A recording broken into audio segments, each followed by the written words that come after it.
बेटा बहू मेरे संदूक को हाथ मत लगाना। माँ जी, हम चारों और हमारे बच्चे बाहर घूमने जा रहे हैं और बाहर से ही खाना भी खाकर आएंगे। रात को आने में देर हो जाएगी तो आप सो जाइएगा। बड़ी बहू सविता अपनी सास रेखा जी से बोली। रेखा जी जैसे तैसे लाठी का सहारा लेकर अपने कमरे से बाहर आई और बोली, बहू तुम लोगों ने मेरी 2 रोटी तो बना दी है ना। मुझे शाम के खाने के बाद दवाई भी लेनी होती है। आज तो नाश्ते में भी तुम लोगों ने मुझे सिर्फ उबले चने दिए थे। इतने में छोटी बहू नीलिमा बोली, माँ जी आप तो चाहती ही नहीं कि हम बाहर घूमने जाएं। भला घूमने जाने के दिन कौन रसोई में है। रसोई में खाना ही बनाना होता तो हम लोग घूमने का क्यों प्लान करते। इतना ही खाना पीने का शौक है तो आप अपना खाना खुद से ही बना लीजिए। कम से कम हमें भी थोड़े दिन आराम मिलेगा। रेखा जी बोली, बहू तुम अच्छे से जानती हो मैं तो लाठी के सहारे रसोई तक भी जैसे तैसे आ पाती हूँ। खाना बनाना तो मेरे लिए असंभव है। बस मेरे लिए 2 रोटी ही तो मांगती हूँ, वो भी तुम लोगों को भारी पड़ती है। सविता बोली, माँ जी आपकी 2 रोटी के चक्कर में भी आटा गूंथना होता है और फिर रोटी बनाना और फिर साथ में दाल या सब्जी बनाना। काम तो बढ़ ही जाता है। आपके लिए बोलना बड़ा आसान है, सिर्फ मेरे लिए 2 रोटी ही बना दो, मगर जो बनाता है वही जानता है। नीलिमा अपनी भाभी से बोली, भाभी हम क्यों इनसे बहस करके अपना घूमने का मूड बिगाड़े। अब इनके मुंह क्या लगना। वैसे भी ये पहली बार तो हो नहीं रहा। हम जब भी घूमने निकलते हैं इनका रोना शुरू हो जाता है। अब इन्हें कैसे समझाएं कि घूमने जाने से पहले भी तैयार होना होता है और हमारे बच्चों को भी हमें तैयार करना होता है। रसोई में जाकर 2 रोटी बनाने का वक्त ही कहाँ मिलता है। रसोई में जाकर 2 बिस्किट के डब्बे लाकर नीलिमा ने रेखा जी के कमरे में रख दिए और बोली, ये खाकर अपनी दवाई ले लीजिएगा। दोनों बहुएं अपने बच्चों को लेकर घर से बाहर निकल पड़ी और पीछे पीछे दोनों बेटे लोकेश और नीरज भी तैयार होकर बाहर चले गए। वैसे भी ये पहली बार नहीं हो रहा था। बेटे भी अपनी माँ के खाने पीने का बिल्कुल ध्यान नहीं रखते थे। खुद मज़े से सभी बेटे बहू बाहर खाना खाकर आते थे, मगर कभी अपनी माँ के लिए दोनों बेटों में से कोई भी बाहर से खाना लेकर नहीं आता।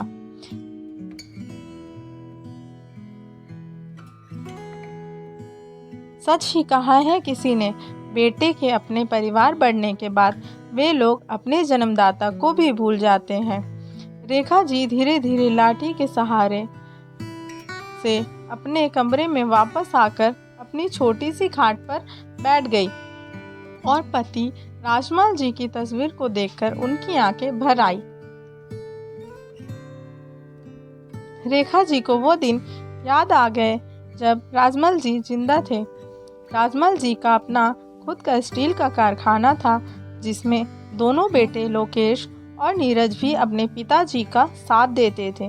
राजमल जी जब तक जिंदा थे बेटे बहू उनकी और रेखा जी की बहुत सेवा करते थे।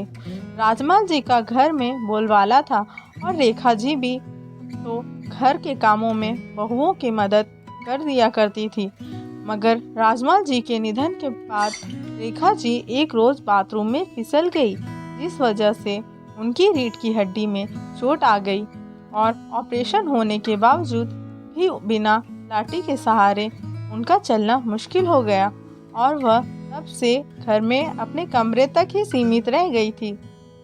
बहुएं उनका खाना भी उनके कमरे में पहुंचा देती थी। पूरा दिन एक ही कमरे में पड़े रहने के कारण रेखा जी बहुत बार उब जाती थी। बेटे बहू हर रविवार घूमने निकल पड़ते। अपनी माँ के बारे में किसी को भी ख्याल नहीं आता।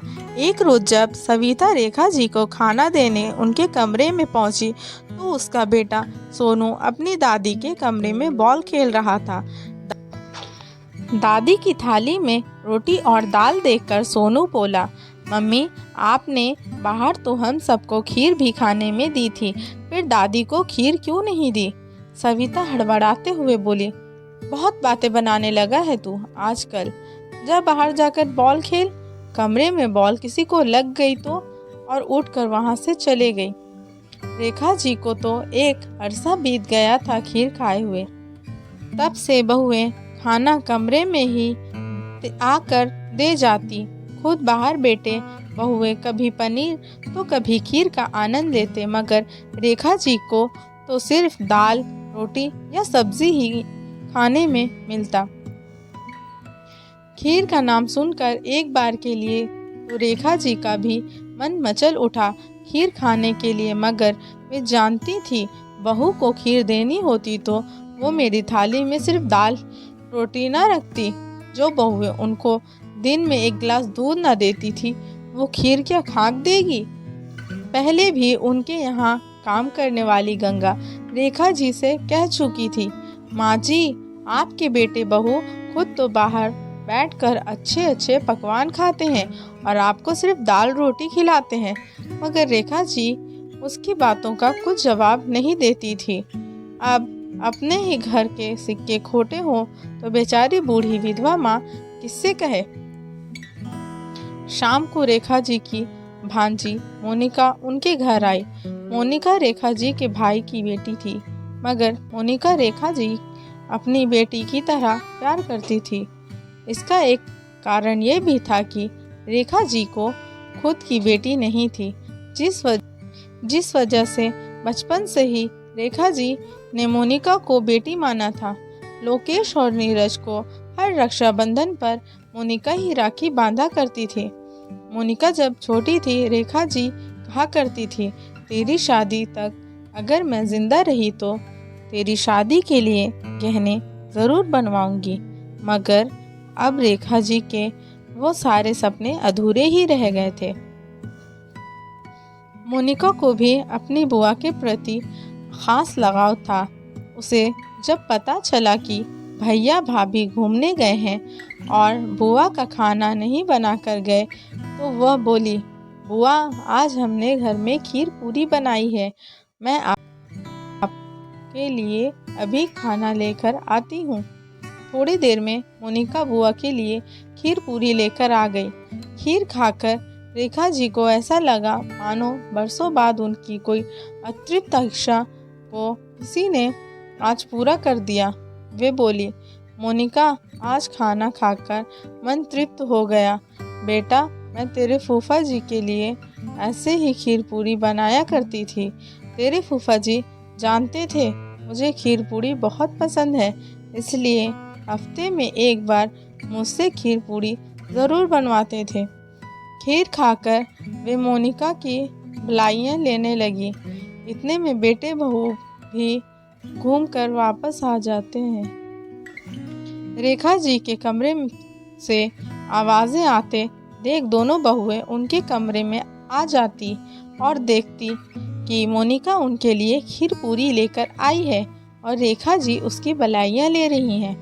कमरे से निकलकर नीलिमा बोलती है, देखा भाभी इस बुढ़िया ने ज़रूर मोनिका को बताया होगा कि हम सब घर में खीर खाते हैं और इन्हें खीर नहीं खिलाते, तभी तो उनकी लाडली भांजी उनके लिए खीर पूरी लेकर आई है। सविता बोली, हाँ छोटी, लगता है ये बुढ़िया हमें बदनाम करके ही दम लेगी। दूसरे ही दिन दोनों बहुओं ने एक साथ रेखा जी पर तानों के प्रहार कर दिए और कहने लगी, माँ जी इस घर में रहना हो तो घर की बातें घर तक ही रखा कीजिए। आप तो बिरादरी में हमारी नाक कटवाने पर तुली हैं। रेखा जी बेचारी बार बार कहती रही कि वे घर की बातें कभी बाहर नहीं बताती, मगर दोनों बहुओं ने उन पर बिल्कुल विश्वास नहीं किया और रेखा जी को उलाहने देती रही। आखिरकार वह दिन भी आ गया जब दोनों भाइयों ने सारी प्रॉपर्टी के बंटवारे की सोची। गांव में ही रह रहे अपने कुछ रिश्तेदारों को बुलाकर दोनों भाइयों ने जमीन जायदाद और सारी प्रॉपर्टी का बंटवारा कर लिया। रेखा जी 1 महीना दोनों भाइयों के घर में रहेंगी, ये तय हुआ था।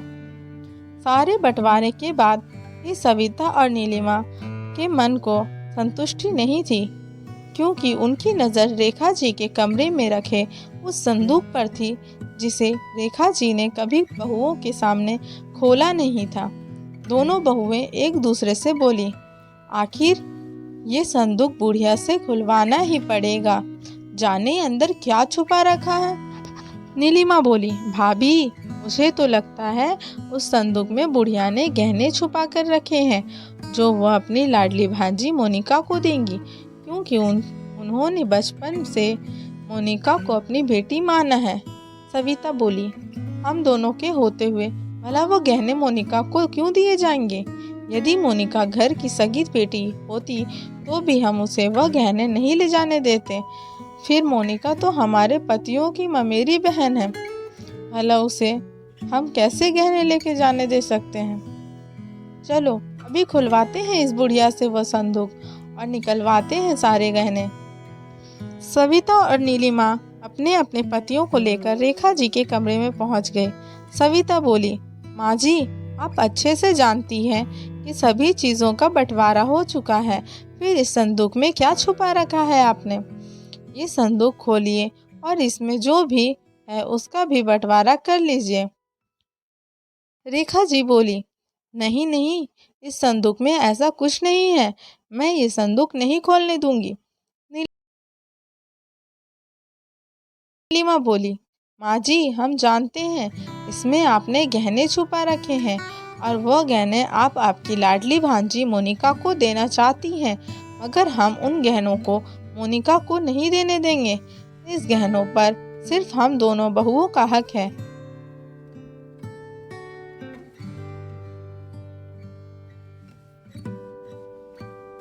इतने में वहां मोनिका रेखा जी के लिए खीर पूरी लेकर पहुंच जाती है और कहती है, बुआ आपको खीर पूरी पसंद है ना?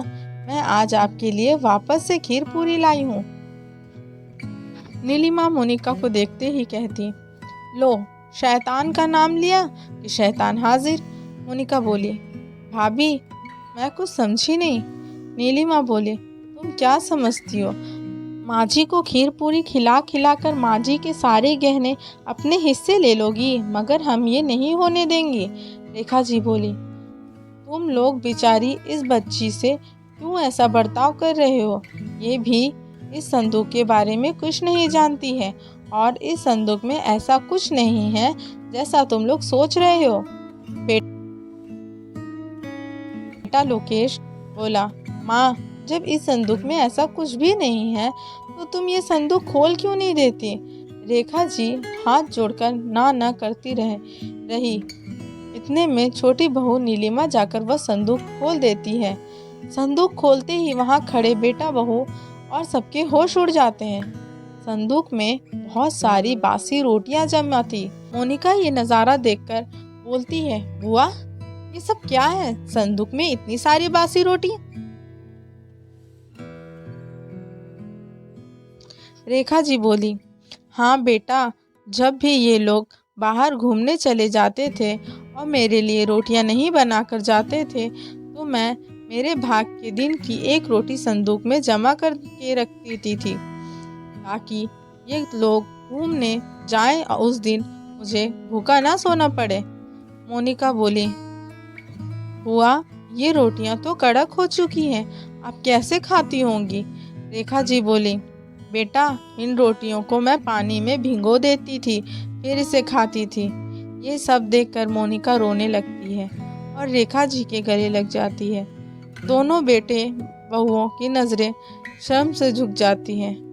दोस्तों, कभी भी बेटे बहुओं को अपने वृद्ध माता पिता के साथ ऐसा सलूक नहीं करना चाहिए, क्योंकि एक दिन बुढ़ापा तो सबको आना है। उनके बच्चे भी तो घर में जैसा माहौल वृद्ध लोगों के लिए देखेंगे वैसा ही व्यवहार वे ही अपने माता पिता के साथ करेंगे।